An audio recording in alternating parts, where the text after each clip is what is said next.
ஆதியாகமம் 40ஆம் அதிகாரம். இந்த நடபடிகளுக்குப் பின்பு எகிப்து ராஜாவுக்கு பானபாத்திரக்காரனும் சுயம்பாகியும் எகிப்து ராஜாவாகிய தங்கள் ஆண்டவனுக்கு குற்றம் செய்தார்கள். பார்வோன் தன் பானபாத்திரக்காரரின் தலைவனும் சுயம்பாகிகளின் தலைவனும் ஆகிய இவ்விரண்டு பிரதானிகள் மேலும் கடுங்கோபங்கொண்டு அவர்களை யோசேப்பு வைக்கப்பட்டிருந்த இடமும் தலையாரிகளின் அதிபதியின் வீடுமாகிய சிறைச்சாலையிலே காவல் பண்ணுவித்தான். தலையாரிகளின் அதிபதி அவர்களை விசாரிக்கும்படி யோசேப்பின் வசத்தில் ஒப்புவித்தான். அவன் அவர்களை விசாரித்து வந்தான். அவர்கள் அநேக நாள் காவலில் இருந்தார்கள். எகிப்து ராஜாவுக்கு பானபாத்திரக்காரனும் சுயம்பாகியும் ஆகிய அவ்விரண்டு பேரும் சிறைச்சாலையில் இருக்கும்போது ஒரே ராத்திரியிலே வெவ்வேறு பொருள் கொண்ட சொப்பனம் கண்டார்கள். காலமே யோசேப்பு அவர்களிடத்தில் போய் அவர்களை பார்க்கும்போது அவர்கள் கலங்கி இருந்தார்கள். அப்பொழுது அவன் தன் எஜமானுடைய வீட்டில் தன்னோடே காவல் பண்ணப்பட்டிருந்த பார்வோனுடைய பிரதானிகளை நோக்கி, உங்கள் முகங்கள் இன்று துக்கமாயிருக்கிறது என்ன என்று கேட்டான். அதற்கு அவர்கள், சொப்பனம் கண்டோம், அதற்கு அர்த்தம் சொல்லுகிறவன் ஒருவனும் இல்லை என்றார்கள். அதற்கு யோசேப்பு, சொப்பனத்துக்கு அர்த்தம் சொல்லுதல் தேவனுக்குரியதல்லவா, அவைகளை என்னிடத்தில் சொல்லுங்கள் என்றான். அப்பொழுது பானபாத்திரக்காரரின் தலைவன் யோசேப்பை நோக்கி, என் சொப்பனத்திலே ஒரு திராட்சை செடி எனக்கு முன்பாக இருக்க கண்டேன். அந்த திராட்சை செடியிலே 3 கொடிகள் இருந்தது. அது துளிர்க்கிறதாயிருந்தது. அதில் பூக்கள் மலர்ந்திருந்தது. அதன் குலைகள் பழுத்த பழங்களாயிருந்தது.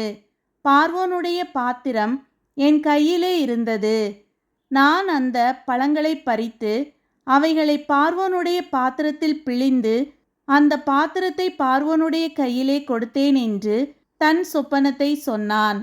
அதற்கு யோசேப்பு, அந்த 3 கொடிகளும் 3 நாளாம். 3 நாளைக்குள்ளே பார்வோன் உன் தலையை உயர்த்தி உன்னை மறுபடியும் உன் நிலையிலே நிறுத்துவார். முன்னே அவருக்கு பானம் கொடுத்து வந்த வழக்கத்தின்படி பார்வோனின் பாத்திரத்தை அவர் கையிலே கொடுப்பாய்.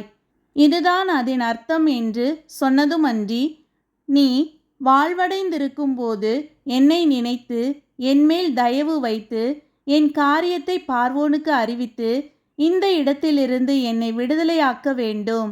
நான் எபிரேயருடைய தேசத்திலிருந்து களவாய் கொண்டு வரப்பட்டேன்.